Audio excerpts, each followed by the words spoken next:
Hello everyone, I'm Robert and welcome to my Ensemble Startup Series. If you're here, that probably means that you want to start your own ensemble, and I want to help you as much as I can. So today we'll be talking about the differences between nonprofit and for-profit status, basically, and the structures that go along with that.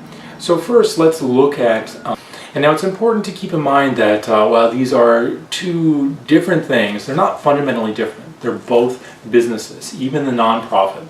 So because of that, it's important to keep in mind that one, you need to keep really good records of everything, every expense, every bit of money that you have coming in, because both your state and the IRS care deeply about that. Secondly, every business needs to have a positive cash flow, or at least break even. You don't need to make some huge profit or anything, but even the nonprofit, there needs to be enough money in the organization to sustain its operations. And then finally, you have to do something that makes other people want to pay money for it. So if you're a for-profit, that's going to be your audience. If you're a non-profit, that's probably going to be your donors. So what is it that they want to see in the world, and how are you meeting either that market need or providing that public good? So first, let's look at for-profit, which is a traditional business venture. Just like your mom and pop stores, the big tech companies, all of those are for-profit entities.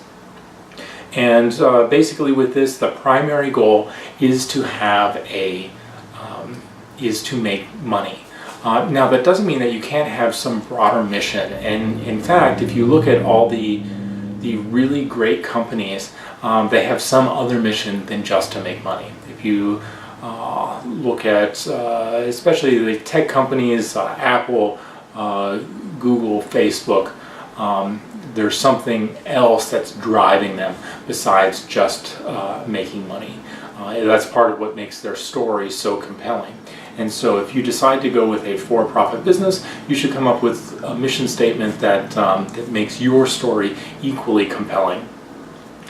So with that, typically what you're going to do to get started is you will incorporate at the state level. So you'll get a hold of probably your state's Secretary of State office, and there's usually some sort of business division, and what you have to do is register the business. And so what that includes is deciding between a number of choices, like whether you want to be in limited liability corporation, a general corporation, a general partnership. There are a number of different options, and it all depends on the state. But those are all things that you can find more information at the appropriate office in your state. One thing that's important to talk about with the for-profit, it's true for anything, but especially with this, it's very difficult to get startup funds. Basically with this, investors are looking for profitability. How much money can you make them? At the same time, there are options to get loans and things to help start your business, but most of them, the vast majority of them that I've seen, want to see 1 to 3 years of revenue beforehand. So unless you have been operating in some sort of unofficial fashion or been doing small things previously, it's very difficult to get those loans starting out. And so with that, you can get some help by going to working through the Small Business Administration. So in each area in the U.S., there are typically what's called a Small Business Development Center. In here, you can be assigned a business advisor who will help you write a business plan, work through all of the details, And especially if you're new to business, I would strongly encourage you to visit your local SBDC, set up an appointment, go through their orientation. A lot of it's mostly free. Every once in a while their classes will have maybe a $10 or $20 fee, but it's run through the federal government, and so the classes are incredibly cheap, and they have really high value in return for practical things for your business. So with that, another thing to remember is that you're going to have to pay for a lot more. Unlike the nonprofit status, where there are certain benefits to that, when you rent venues, when you pay for anything, because you don't have that tax deduction in that, you are going to have to pay more ultimately. But of course then the goal is that you can, because your audience is paying you, you can charge more to be whatever's in line with your costs. And with that's a really important point to note, is that with a for-profit business you are meeting a market need, and so you should be thinking about what market need that you're actually filling. People have to want to go to your concerts or to your performances, and they have to be willing to pay money for it. So you can find investors, you can find other people to pay for it to a certain extent, but unlike the nonprofit, just about all of your revenue is actually going to come from your audience. And so I would highly encourage you to talk to people. You can go out and do market research, which doesn't have to be anything fancy, or it can be as much as just going out and talking to your friends. How much would they be willing to pay for a ticket? How far would they be willing to drive? Those sorts of questions can really help you figure out what exactly the market looks like for what you're doing, and then what you want to do, and what your audience is willing to do to come see you and to actually pay you for the service that you're providing. Now let's talk about nonprofit organizations. And basically with this, these are still businesses, and even though you're providing a public good, you still have to have a positive revenue stream, or at the very least to break even. And it's still fundamentally a business.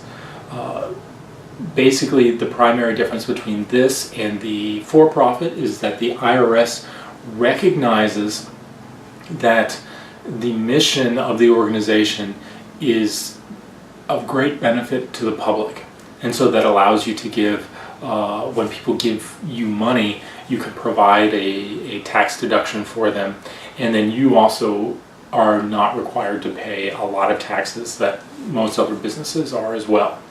And all of this depends primarily on the specific state that you're in. So like the for-profit business, for a nonprofit, you're going to start by going to your Secretary of State's office for your respective state, and going to their business division or whatever that may be, and looking up what the requirements are. There are a lot of different possibilities depending on the state as to what kind of business you can incorporate as. Some of them, typically you'll still be an LLC, possibly a corporation. There are things called B Corps, which are like a blend between a for-profit and a non-profit. But all of these are determined by your local state. So go to your Secretary of State's office and do some digging around on there, and it's pretty clear as to what you need. The structure of a nonprofit is a little bit different than the for-profit. For-profit can be a lot more open, and it doesn't have to be as set, whereas with a nonprofit, which is operating on behalf of the public, so the public officially owns it. That's why you get those tax benefits. Then there is a board of directors, and the board of directors administers the nonprofit on behalf of the public. It is their job to do what they think is best for both the public and the organization. And it's important to note that these board of directors legally cannot be paid. so they can't get a salary or anything like that. They're basically volunteers. They can be reimbursed for any expenses that they encounter, but beyond that, they can't receive any financial compensation. Then underneath the board of directors, typically there's either the executive director or the chief executive, and both are interchangeable. And in recent years, the CEO has become more favorable because it sounds more like a regular for-profit business, and so people are more willing to take that person more seriously if you're a CEO than an executive director. But basically the function is the same. And what they do is they handle the everyday management of the organization. And so they deal with the employees and actually doing what the mission is. And so while the board of directors helps set the overall direction and make very large decisions, they probably only meet maybe quarterly or something like that. And then the executive director manages everything in between. And then the executive director also actually gets paid. So that's very important. And other employees can as well, of course. And so there are a lot of things that are different about the structure of it, of a nonprofit. Another important thing to keep in mind is that you need a set of bylaws, which are basically the rules for how your organization runs. And so for a for-profit, it's very wise to have a set of bylaws, but it's not required. When you file for nonprofit status, you'll have to submit a copy of your bylaws to the IRS. And there are certain things that have to be in there. And there are lots of other guides out there that can give you the specific details on that. And basically, you can cut and paste from other organizations. You really don't have to reinvent the wheel for a lot of these things. Other organizations have already figured it out, and the IRS is only looking for certain specific things, and otherwise it doesn't really matter to them. Even the mission statement can be very broad to just be, we will do things that are appropriate to nonprofits, basically. And so, of course, it's very wise to have a much more specific mission statement. But for the IRS, all they really want to see is that you're doing something that's on behalf of the public. So then for this, what you have to think about is what exactly is the public good that you are providing.